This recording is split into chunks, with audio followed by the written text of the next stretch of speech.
Contarán con 20 minutos para su opinión y posteriormente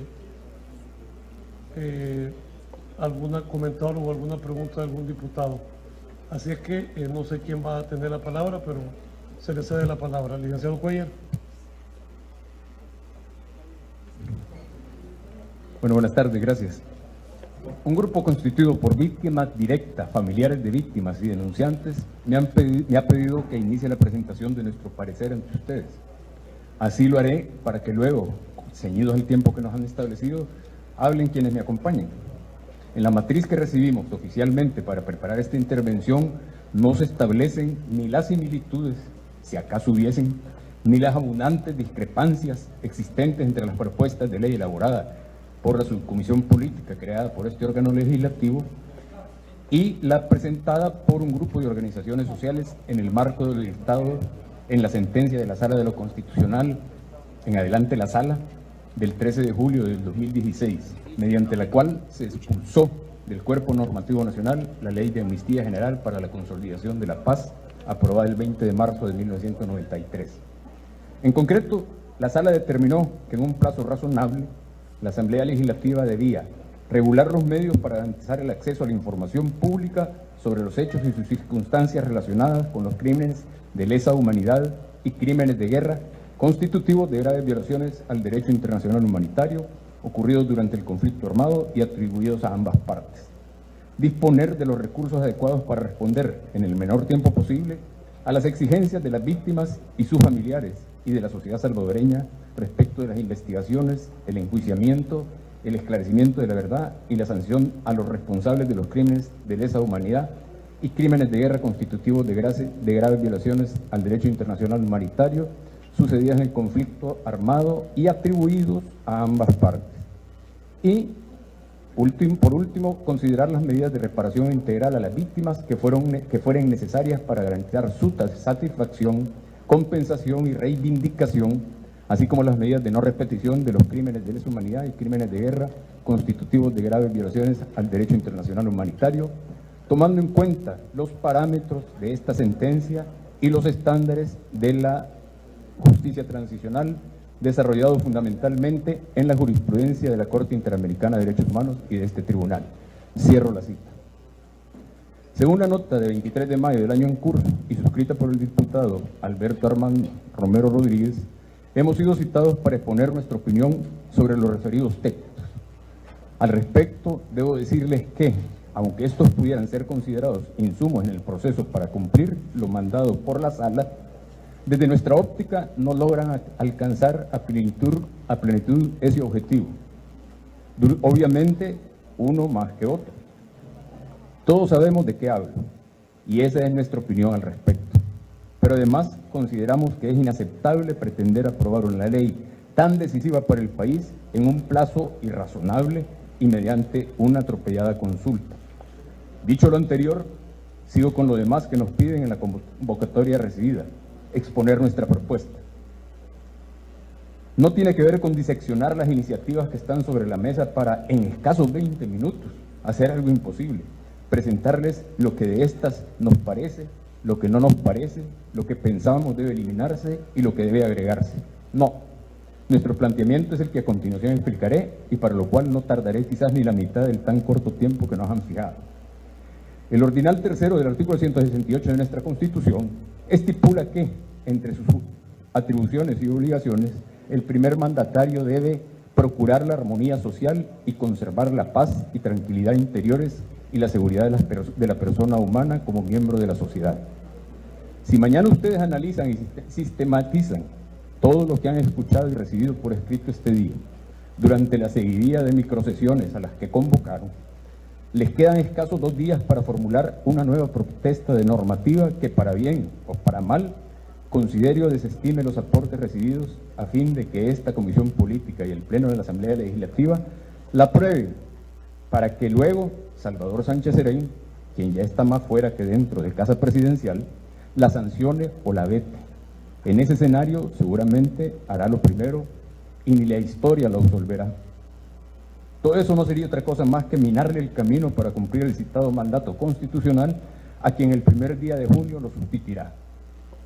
porque en un país como el nuestro, donde desde hace más de 26 años se les ha negado a las víctimas de tantas atrocidades la verdad de lo ocurrido, la justicia merecida y la reparación integral debida, el perdón y la reconciliación, así como la democratización y el respeto de los derechos humanos, son y seguirán siendo quimeras, puras formulaciones edulcoradas, envueltas por unos acuerdos entre quienes nos han quedado debiendo la pacificación. Porque la impunidad de lo acaecido antes y durante la guerra ha sido, sin duda, el terreno fértil para la intolerable violencia en la posguerra. Cito las palabras de la madre de un joven profesional asesinado en 1994, sin que 25 años después siquiera se haya investigado y esclarecido la autoría intelectual de dicho crimen, no digamos juzgado y sancionado. Desde que la conozco, siempre me ha dicho Gloria Giral de García Prieto: el que mata y queda impune, vuelve a matar. La impunidad es, pues, condición cardinal para el sangramiento y el dolor de tantas y tantas víctimas, así como de sus familias. Es en realidad y en conjunto, parafraseo a Rutilio Quesada, un dolor de patria continuo que debe quedar atrás. Lo fue al haberse decretado una amnistía absoluta, amplia e incondicional para favorecer a responsables de delitos contra la humanidad, crímenes de guerra y otras graves violaciones de derechos humanos, sin importar el bando al que pertenecieron. Lo volverá a hacer de aprobarse una ley que incumpla lo mandado por la sala. Entonces, para no entorpecer torpemente y de entrada el trabajo del ya casi presidente de la República, proponemos: 1. No aprobar ninguna normativa que desconozca en la práctica los parámetros establecidos por la sala en su sentencia de inconstitucionalidad emitida el 13 de julio del 2016. 2. La que se apruebe debe ser producto de una verdadera consulta y un amplio consenso. 3. Para contar con más tiempo y hacer bien la tarea, colaboraremos Pedro Antonio Martínez González y su servidor como parte demandante para que dicho fallo se produjera, solicitando a la sala la extensión del plazo que ésta fijó para aprobar la Ley de Reconciliación Nacional y de asistencia a víctimas que tengan en cuenta sus derechos y todas aquellas medidas que se relacionen con la conservación y fomento de la memoria histórica. En tal sentido, pediremos que el ahora vigente plazo, 13 de julio del año en curso, se prorrogue 5 meses más, es decir, hasta el 13 de diciembre del mismo año. 4.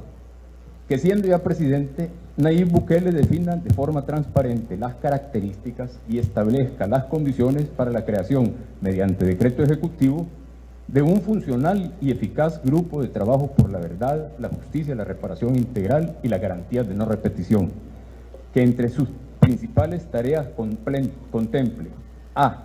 La elaboración de una propuesta de ley para promover y alcanzar la dignificación de todas las víctimas de antes y durante el conflicto armado interno en El Salvador. B.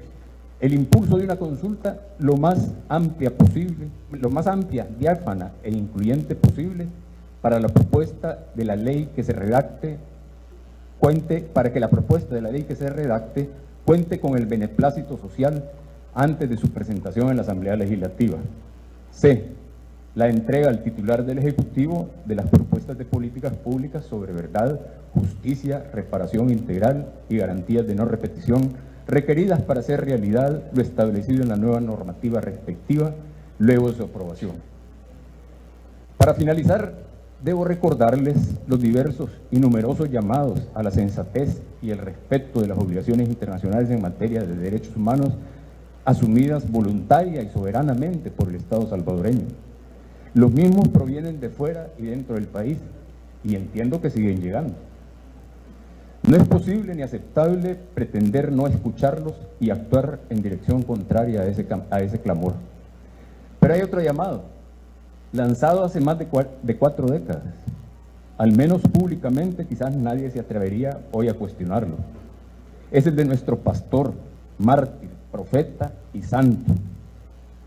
Abro comillas: que se haga justicia, que no se queden tantos crímenes manchando la patria, al ejército, a las familias que queden desamparadas. Eso dijo en su homilía del 28 de agosto de 1977. Para quienes no entienden qué es eso de la ahora llamada justicia transicional, San Romero de América se adelantó a su tiempo y de la forma más sencilla posible resumió así su esencia. Luego de eso, y tras sentar cátedra en la materia, 2 años y medio después, o sea, 8 días antes de su magnicidio, en la homilía que pronunció el 16 de marzo de 1980, expresó lo siguiente: alguien me criticó como si yo quisiera unir en un solo sector las fuerzas populares con los grupos guerrilleros. Siempre mi mente está muy clara sobre la diferencia. A ellos, pues, y a quienes abogan por soluciones violentas, quiero llamarlos a la comprensión. Saber que nada violento puede ser duradero, que hay perspectivas aún humanas de soluciones racionales y sobre todo, por encima de todo está la palabra de Dios que nos ha gritado hoy: reconciliación. Dios lo quiere. Reconciliémonos así y así haremos de El Salvador una patria de hermanos, todos hijos de un Padre que nos esté esperando a todos con los brazos abiertos. Así sea. Cierro comillas. Es bueno venerar a nuestro santo. Ustedes lo hicieron 35 años después de su martirio, nombrándolo hijo meritísimo del Salvador. Hay quienes lo hacen rezándole ante su imagen que esté en los altares o en sus casas. Pero además hay que reverenciar respetuosamente su legado, cumpliendo su mandato. Muchas gracias. Ahora le cedo la palabra a los colegas porque todavía me sobraron, ¿verdad? Me sobraron 8 minutos. ¿Sí? Ok, tienen 8 minutos. Armando.